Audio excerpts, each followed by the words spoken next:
65.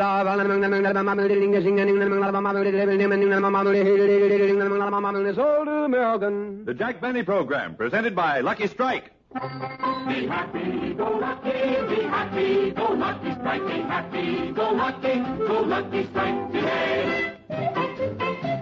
I wooed my gal with music soft and finally won her hand when I got smart and switched right to that happy lucky brand.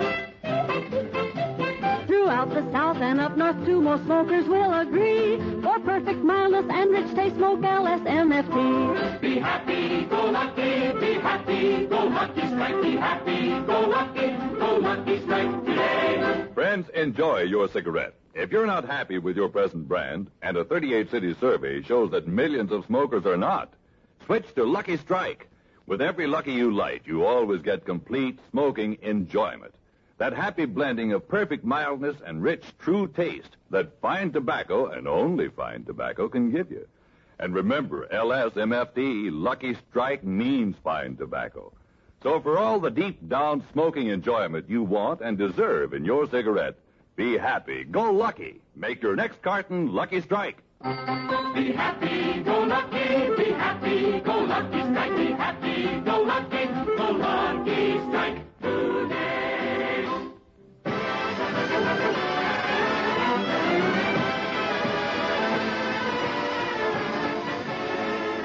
The Lucky Strike program starring Jack Benny with Mary Livingston, Phil Harris, Rochester, Dennis Day, the Sportsman Quartet, and yours truly, Don Wilson.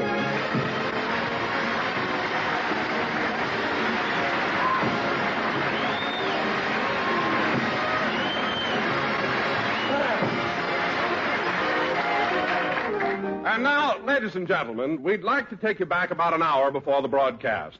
At the moment, Jack is in his dressing room talking to Rochester. Say, Rochester, the rehearsal went pretty good today, didn't it? I guess so. I thought the script sounded very funny, didn't you? It was all right.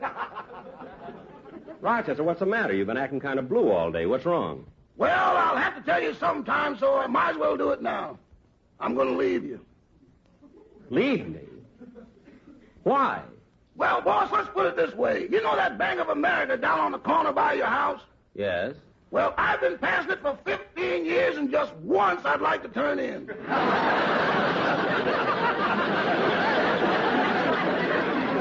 Oh, stop. You get everything you want, a nice home, food, clothes. Besides that, I give you pin money. I know, but stick me a little deeper, boy.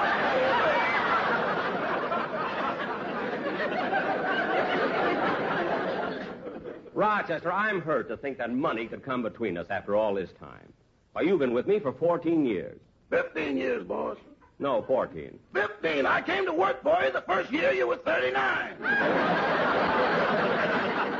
Oh, stop bragging. I was 39 before I ever met you. Anyway, Rochester, you're not going to leave me. Yes, I am. I got another offer. Another offer? Look, Rochester, you do hard work. I have been thinking of giving you a raise, and, well, since this is the start of a new year, you may as well get it now. Tell me, how much am I paying you? You mean including withholding tax, Social Security, deductions, and unemployment insurance? Yes. We break even and shake hands.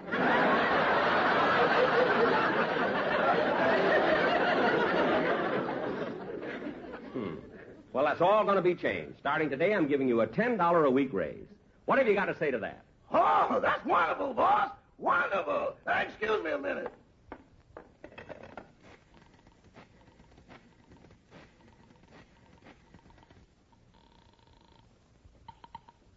Hello? I'm sorry, Miss Bankhead. The deal is off.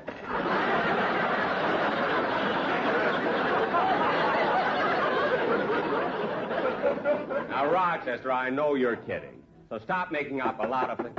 Come in. Hey, Jackson, I've finished rehearsing the band. Good, good. We're going to run through the script again? No, it isn't necessary, Don. Oh, I still have to rehearse my song. We'll do it later, Dennis. Come on in and relax a while. You know, fellas, I was thinking that perhaps we could... Oh, Phil, for heaven's sake, watch what you're doing. You're mussing up my hair. I'm sorry, Jackson. I didn't see it there when I sat down. Well, be more careful next time. Throw it up in the air, Phil. I've got my slingshot. Now, cut that out. I wish you fellas wouldn't upset me right before the show. Oh, now, what's the matter, Jack? Why are you so nervous? Don, you know I'm always on edge right before a broadcast. Jackson, I can't understand you. What do you got to be nervous about? What? Why don't you be like me? Like you? Certainly. When I do a show, I just walk out and stand in the middle of the stage, look the audience right in the eye, and defy them not to like me. I should do that? Yeah, but first marry money, like I did. I knew there was a catch to it. Listen, Phil, when I have to do... Come in. Oh, it's Mel Blank. Hiya, Mel. Hello, Mr. Benny. Here's that $1 I owe you for the Rose Bowl game. Oh, thanks, Mel. Hey, Mel, you bet on California, huh? No, I didn't bet. Then why do you owe Jackson $1? I watched the game on his television set. All right. See you later, Mel. Yeah, so long. By the way, Don, you should have come over. Oh, I didn't have to, Jack. I was at the game. Oh. And it was really exciting. But the most thrilling thing of all was when Michigan won and they carried Coach Oosterman out of the bowl. That's right. Well, say, Phil, what did you win? Me? Yeah, I saw them carry you out, too.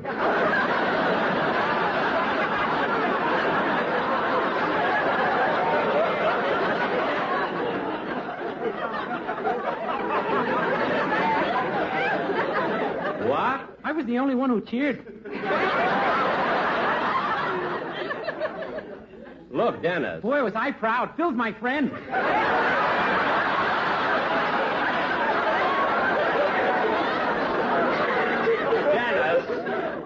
Dennis, you can stop being proud.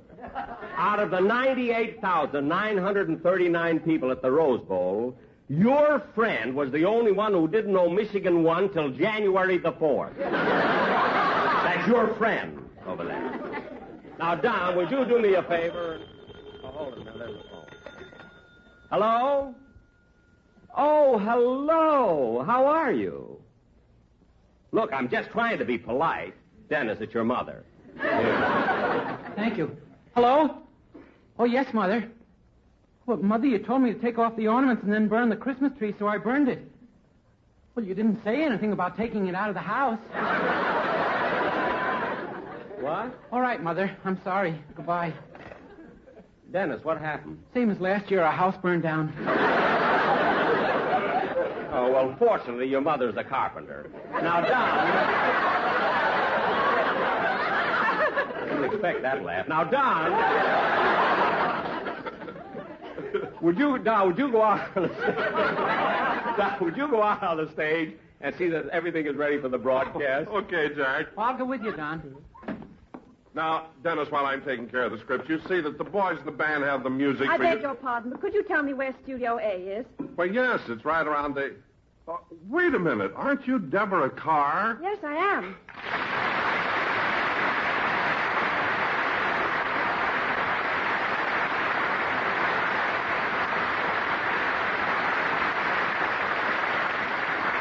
Well, I'm certainly glad to see you. I'm Don Wilson. Yes, I know. And this is Dennis Day, isn't it? Yes. Dennis, you know Deborah Kerr. How do you do, Miss Carr?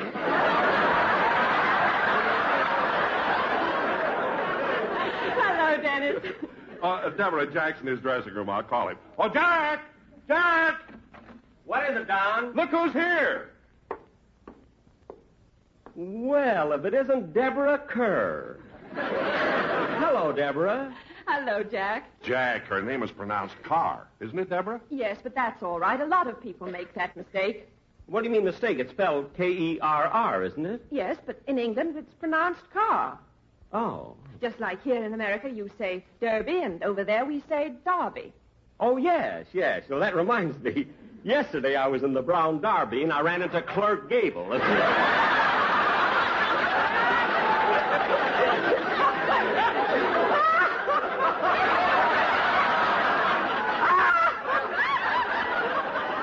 I thought that was good.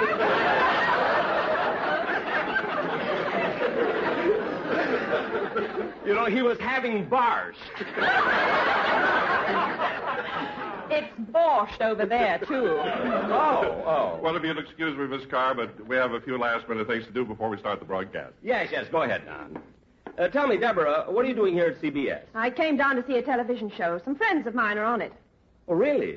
You know, Deborah, I did a television program. Yes, I know, Jack. I saw it. That was about 10 weeks ago, wasn't it? Yes, and now I'm going to do another one. So soon?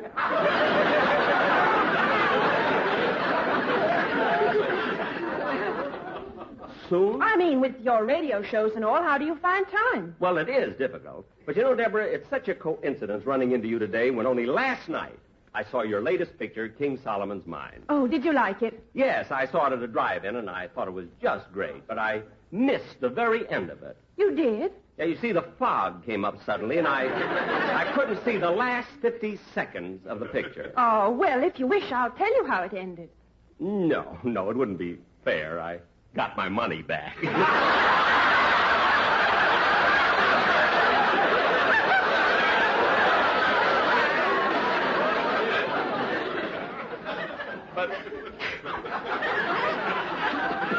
But Deborah, King Solomon's Mines was really exciting, and you and Stuart Granger were wonderful in it. But I must tell you a little secret. For a while, the producer was considering me for the part. Well, Jack, I'm certainly glad I got it. No, I meant Stuart Granger's part. I think. I would have loved to have gone to Africa. I bet you got a kick out of it. Well, most of it was fun, but we had one horrible experience. We ran into a tribe of savages.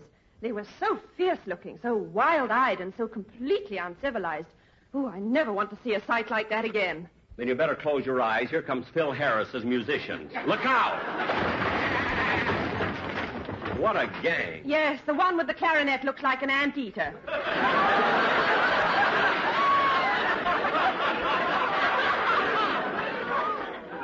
It is an anteater. Phil doesn't know it.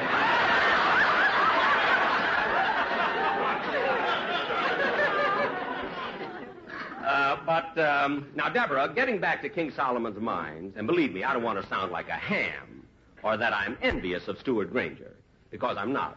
But if I had played that part, I would have done it a little bit differently. I would have sort of changed things around. But, Jack, you couldn't change the locale. No, Deborah, I didn't mean that. I would have kept it in that same place, in the heart of Africa, in the same treacherous jungle with the savages constantly singing their chants and beating their native drums. Yes, I would have done it something like this.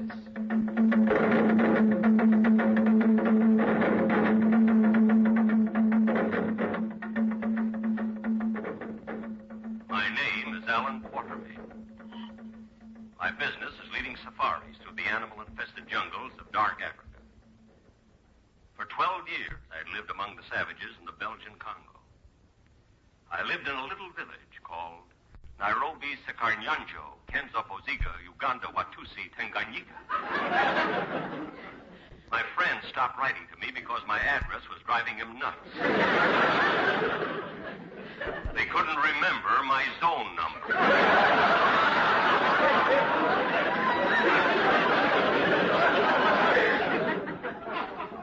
That's why I decided to leave the treacherous life of the jungle and go back to England. In fact, I was in my hut packing, happy in the knowledge that I would soon stop hearing the monotonous beat of those infernal drums.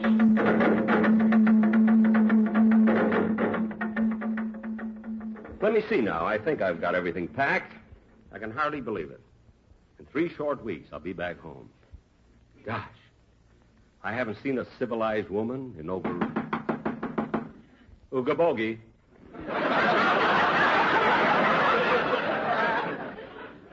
Yes, sir. It'll sure be good getting back.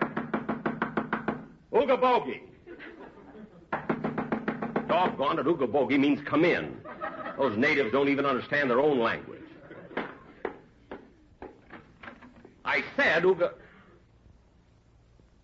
Well. Hello.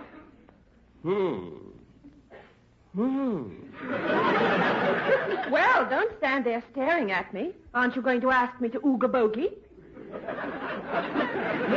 Yes. Come in. Come right in. Are you Alan Quatermain?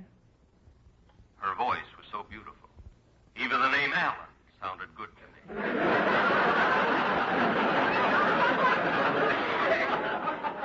Yes, I'm Quartermain. What can I do for you? I heard that you're the best guide in Africa, and I want to hire you to lead a safari through the jungle. Well, you're too late. I was just packing to go back to England. But I've traveled thousands of miles to see you. I'm sorry, miss. My mind is made up. But you can't. You can't turn me down. It's a matter of life and death.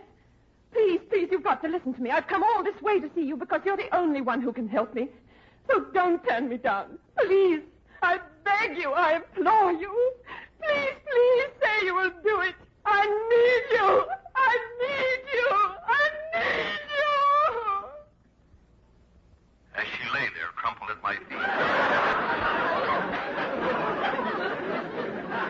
Exhausted from her dramatic outburst. I was confused. I couldn't tell whether she was after me or an Academy Award.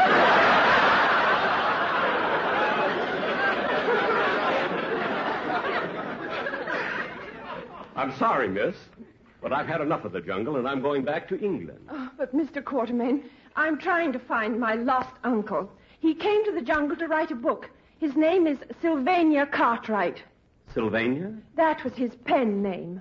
Oh, yes, Pennsylvania. That writer I'm firing. So your uncle is lost, eh? Yes, he came here 2 years ago to do some research on King Solomon's mines. King Solomon's mines? Well, that's just a myth. There's no such place. Oh, but there is. My brother has a map. Your brother? Yes, he's right outside. I'll call him in. Oh, brother, come in here. So you're her brother, eh? Yeah, you want to make something out of it?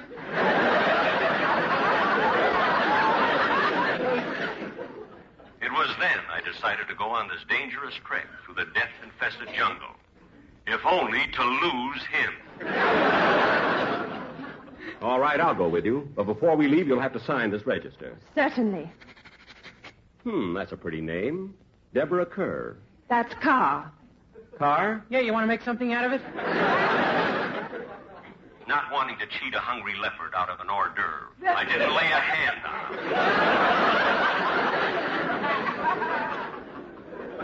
him. The next morning, I formed a safari. With 22 natives carrying water, food, and supplies, we set out on our dangerous journey. For miles and miles and miles, the natives sang their tribal chant as we hacked our way through the jungle.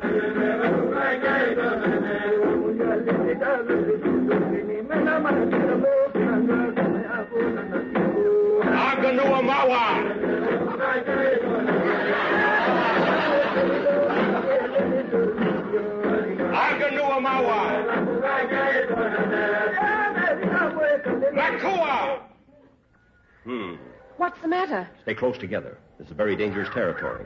There may be a lion lurking behind every bush. Quiet, everybody. That bush, it just moved. The natives will circle it. Then after I shoot, they'll dive in and grab it. What do you think it is? I don't know, but if it's a lion, we'll skin it. If it's a gazelle, we'll eat it. Quiet now. They got it! They got it! Umba kaloda nuwamba! Amoya lona mawaka kahona.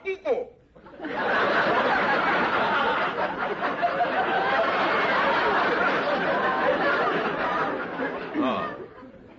Well, at least the natives can eat. What did you shoot? Your brother.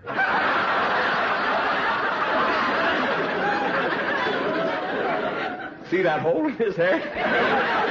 Oh, he's always had that. Oh. But you did enlarge it. Oh, I shot him all right, but I still couldn't get rid of him. Our goal was King Solomon's mines, and her brother was the only one who had the map. It was painted on the roof of his mouth. He did it himself. Of course, he had to buy the brush and the paints. He had his own palette.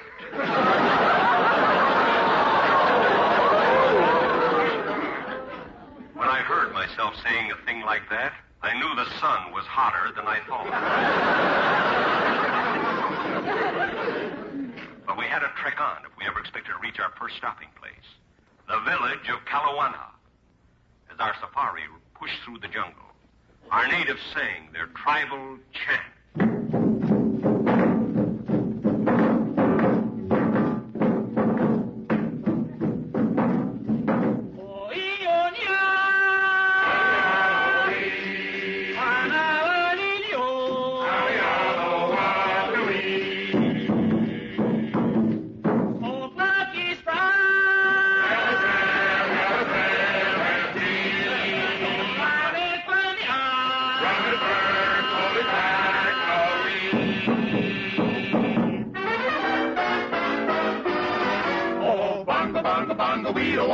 the conga. No, no, no, no, no, no, no, no. Now it's bingo, bango, bongo. We're so happy in the jungle we refuse to go. We must admit your video makes us giddy, so let's get this clear. Just as long as we have luckies, we'll stay right here. Oh, bonga, bonga, bonga, you can have the Cucamonga, Anaheim, or a zoo. There is nothing in Kentucky like puffing on a lucky in your own canoe. No puff is ever rough, there's no rough puff in Lucky's, you know. So don't forget to take along a lot of Luckies wherever you go.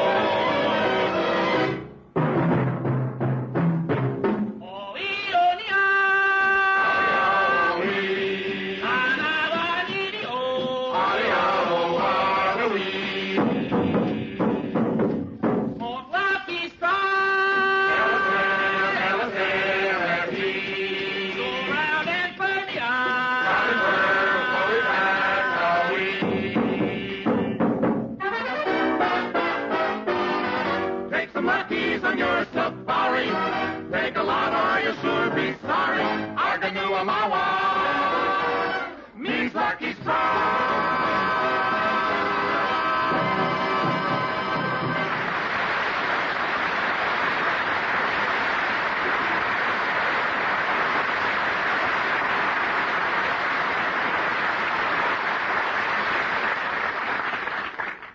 When the natives finished their chant, I thought I heard people applauding.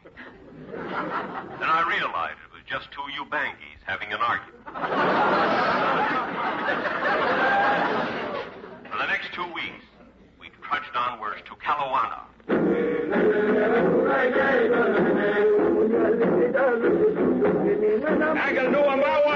Quartermain. Lakua! What is it, Deborah? Look at that strange little bird up in that tree. Where? There.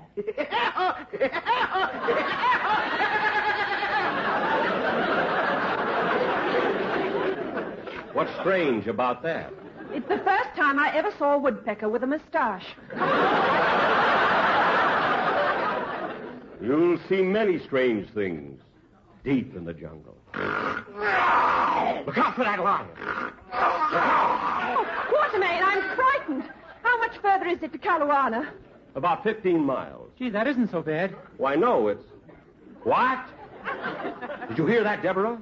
Your brother talked, and I thought I killed him. I carried him for 2 weeks. He tricked us. The cur... That's Carr.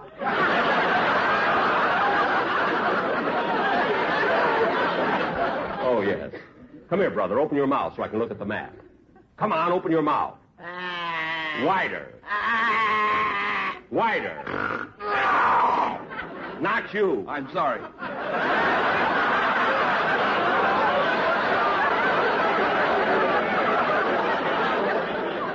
Now, brother, hold your mouth open so I can look at the map. I looked in his mouth, and I was able to see the map very clearly now, because the light was coming through the hole in his head. Deborah, according to the map, we must be close to the village of Kalawana right now.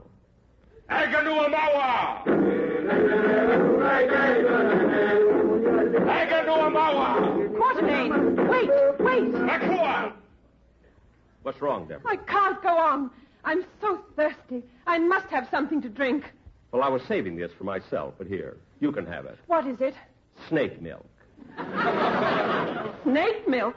How in the world do you get snake milk? Oh, the usual way, but you need a very low stool.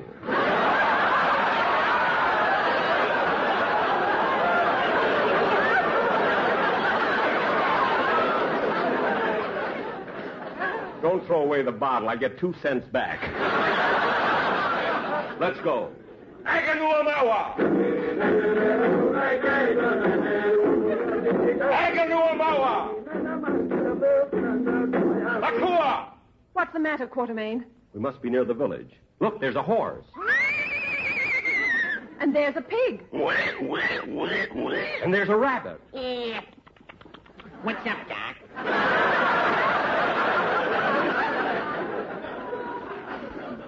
We really didn't see those animals.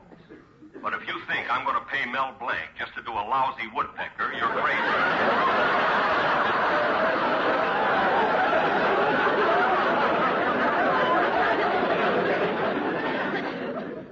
However, we did reach the village of Calawana. And as we approached, the native chief came running up to us excitedly and said, Lala Boogie Malakola Hananoya. Huh? Lala Boogie Malakola Hananoya. Quartermain, this native is asking us something, but we don't understand. I'll find out what he wants. Nula Magina? Lala Boogie Malakola Hananoya. Oh, Michigan 14, California 6. Tell me, Chief, where is King Solomon's mines? Baga! Baga! Baga! When I mentioned King Solomon's mine, the whole tribe turned on us. Their frenzy mounted. They tied us to stakes and built a huge fire around us. Deborah became panicked. Quartermain, help me! Courage, Deborah, courage! As I stood there helpless, the native, painted in grotesque colors, grabbed Deborah.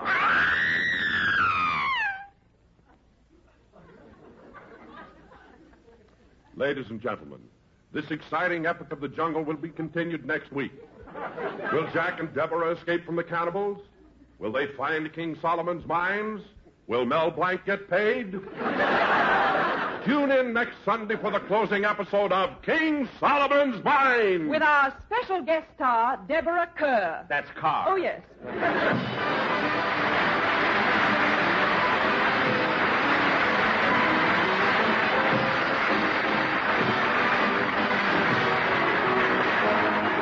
Jack will be back in just a moment, but first, let's join some winter sports at a mountain ski lodge. Be happy, go lucky, be happy, go lucky strike, be happy, go lucky strike today.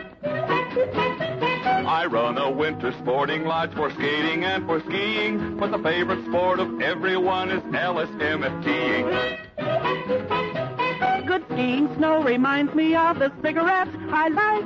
It's always firm and fully packed, you know it's Lucky Strike. Be happy, go lucky, be happy, go lucky strike, be happy, go lucky strike today. Friends, are you happy with your cigarette?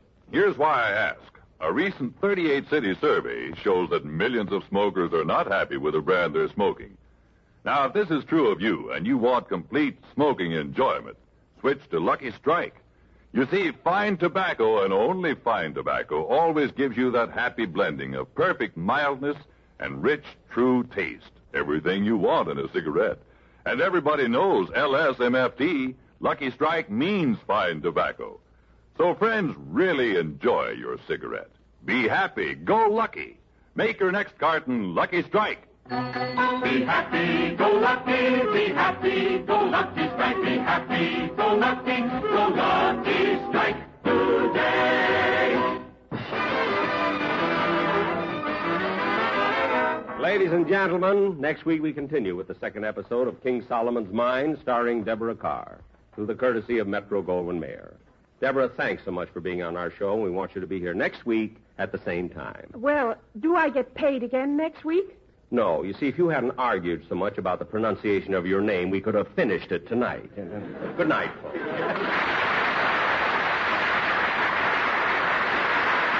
Ladies and gentlemen, when a fella needs a friend, he needs a helping hand. And the hands of the big brothers have helped thousands of growing boys to find their way to useful life. Be a big brother yourself. All you have to invest is your time and your interest. Write Big Brother of America, Philadelphia 3, Pennsylvania. Thank you.